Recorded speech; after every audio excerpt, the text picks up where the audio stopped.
Good morning, children. I welcome you back to history session of K-Tech High School and Junior College. Children, today in our session we will continue with part 3 of lesson number 3, that is applied history, and we will move on to the next topic. Let's move on to our next topic, arts. Now, dear children, arts are of different types like dance, music, painting, sculpture, folk art. All these are ancient arts. Now, for that, we must know how these ancient arts develop, and if there is any development, we must have the knowledge of its history.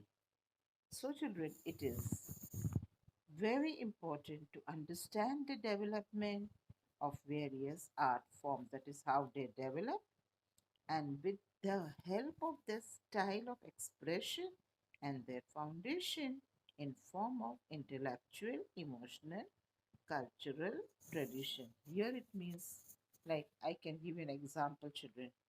Suppose if we are dancing, right, then how do we dance? What happens?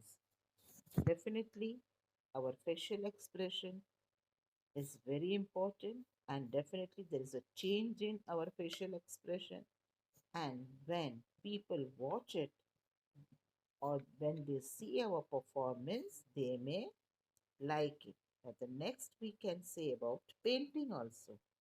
Now, suppose children, if we see painting, we will see that there is a great difference in the painting that was done many years ago, that is ancient paintings, and modern paintings. Children, today we see that the art of painting is also much developed. We use different bright colors, right? And in ancient paintings, natural colors were used, like black and white, the color of the sand, bricks. So these colors were used in ancient times.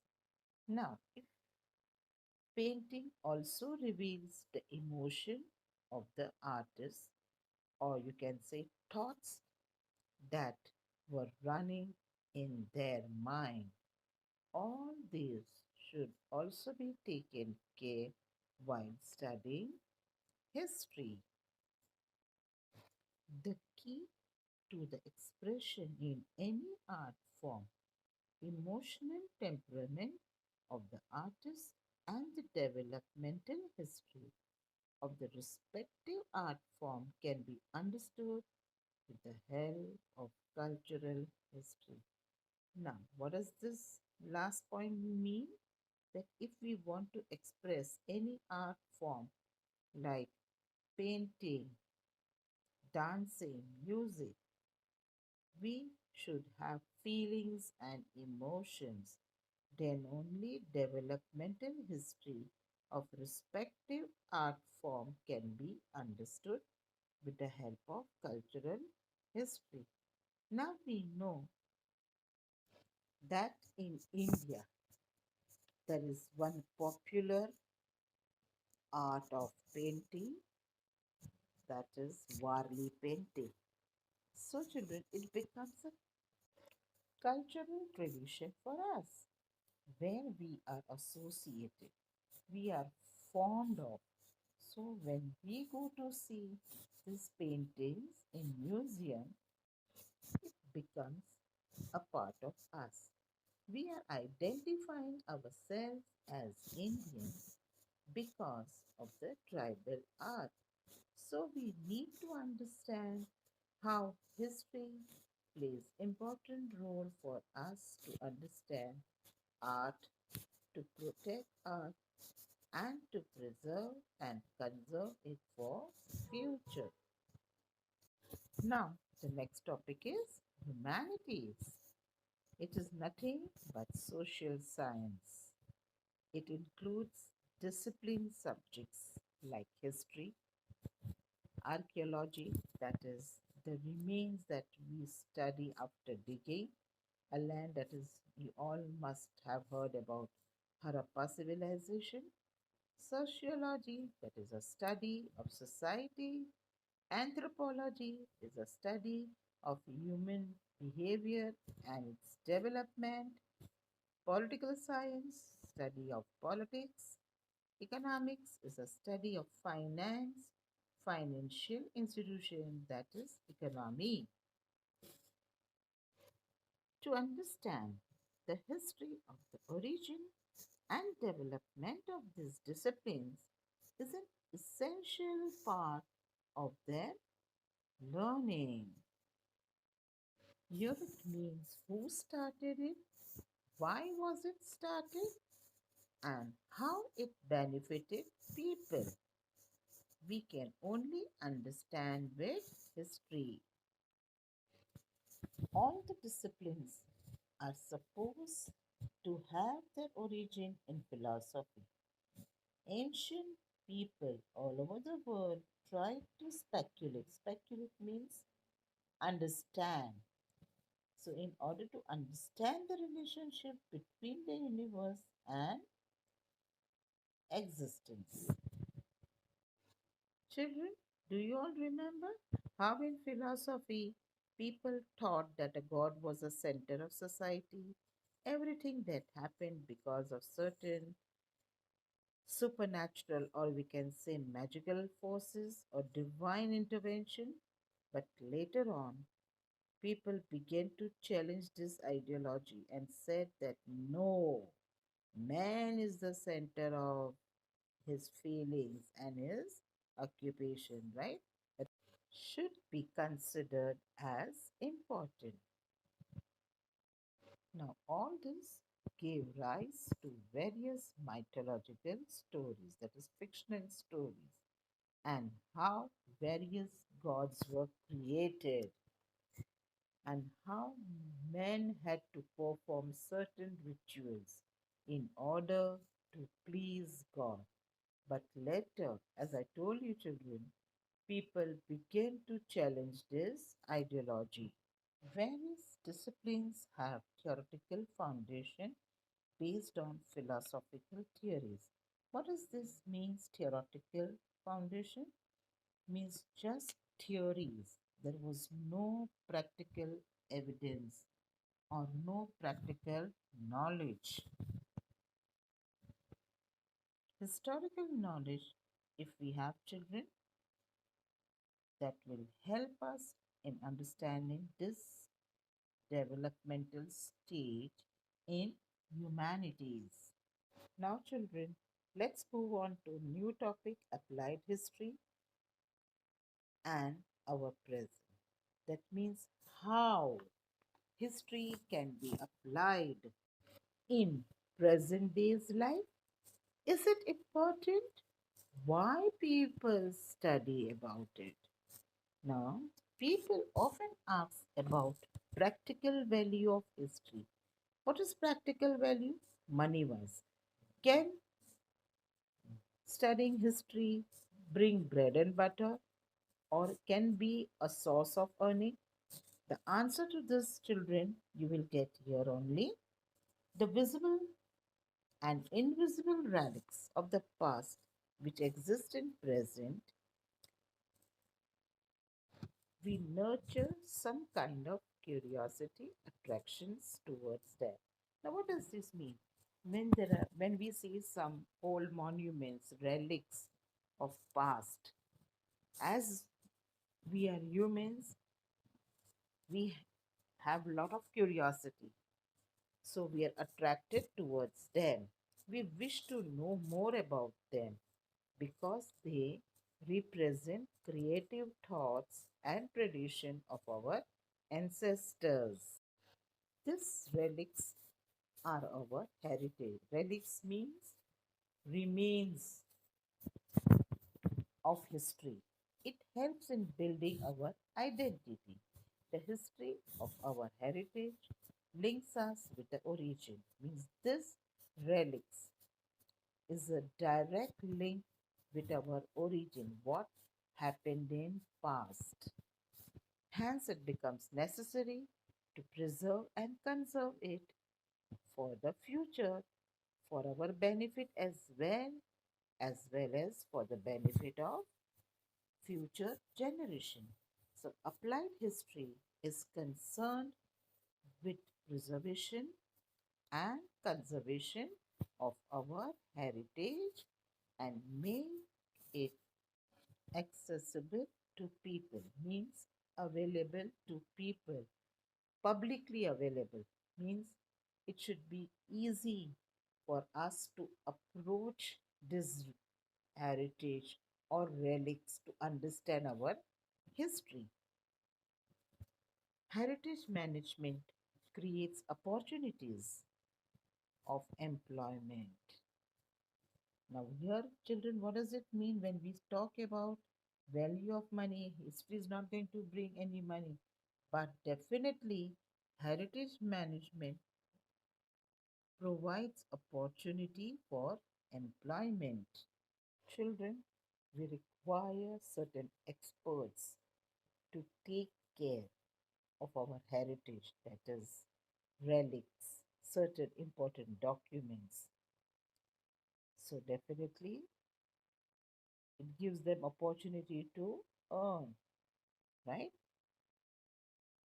So, children, we can brief it out that applied history can be described as understanding of our present with the help of history and finding the right direction for the benefit of future.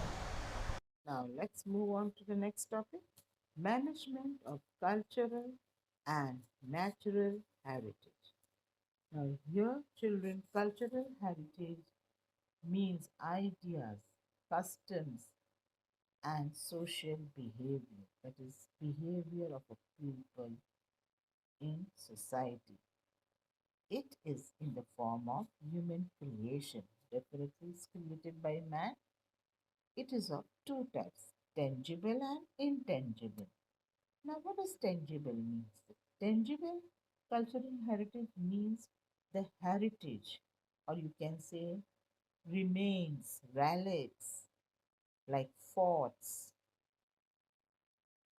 certain sites, buildings, manuscripts, olden manuscripts written by sages, paintings, all this that you can see and touch, that is feel, is called tangible cultural heritage. The second is intangible cultural heritage. Now, what is intangible cultural heritage? It's very opposite to tangible cultural heritage. Means certain heritage which you cannot see, feel, or touch. They are called intangible cultural heritage. This type of cultural heritage includes following things. Oral traditions means certain sources of information has been passed on from generation to generation through mouth and their language. Now, as you all know, children, Sanskrit is the oldest language. So, this is we know because we got to know orally from mouth to mouth, and many new languages were born from Sanskrit. Traditional knowledge, social customs and rituals, that is, certain rites that is performed while celebrating certain festivals like Diwali, Eid, right? You clean the house, light diyas during Diwali, do Lakshmi Puja, burst crackers. The second I can give you, Muslims fast during Ramzan and they celebrate Eid in a particular way. So these festivals you celebrate because you know that our ancestors also celebrated this festival in the same manner. So it's a tradition that has been passed on to you. Style of performing arts, that is music, dance, painting, etc. Certain traditional skills, community groups who represent such traditions, customs, and skills. So, children, this cultural heritage, like tangible and intangible heritage, they are very valuable, and it is our duty to take care of this heritage. The next topic is natural heritage. The concept of natural heritage gives importance to the thought of biodiversity. Now, the biodiversity, children, includes fauna, flora, and ecological and geomorphic characteristics.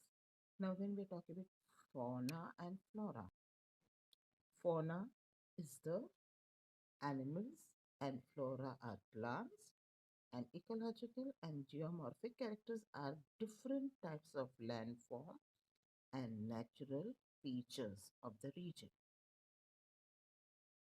which is very crucial in sustaining. Sustaining means supporting the life of flora and fauna of a particular region. Children, it is very essential to preserve this also for the benefit of the future generation. Children, there are certain plants and animals that are extinct, means they are no longer be seen anywhere in the world, like for dinosaurs. Do we see dinosaurs? No. Now, dinosaurs are no longer seen anywhere in the world. Similarly, we can say same thing about the animals and plants of our country, like tiger. It is on the verge of becoming extinct. It is our national animal also. So it needs to be preserved. So government has taken certain measures to protect this wildlife because for the benefit of our future. That means the future generation should know that this animals exists even today. So the government is trying their best to preserve this wildlife also. Now, there is children one organization who has undertaken this project of conservation and preservation, that is UNESCO. Now, what is the full form of UNESCO? The UNESCO full form is United Nations Educational, Scientific, and Cultural Organization. Now, this organization has drafted certain directives, or you can say principles, with the objective of promoting. Promoting means helping to protect the cultural and natural heritage. On the basis of those directive, list of sites and traditions are declared as World Heritage. And this list is provided by UNESCO, and the government follows these directives to preserve the natural heritage. The list of UNESCO, which is presently declared, like Western Ghats of India, Kars Plateau, which is in a district of Satara and a part of Western Ghat, is declared as a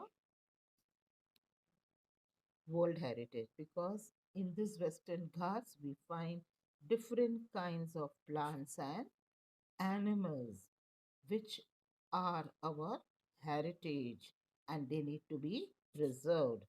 So, children, now I would request you all To switch on to page number 18, there are the list of heritages declared by UNESCO.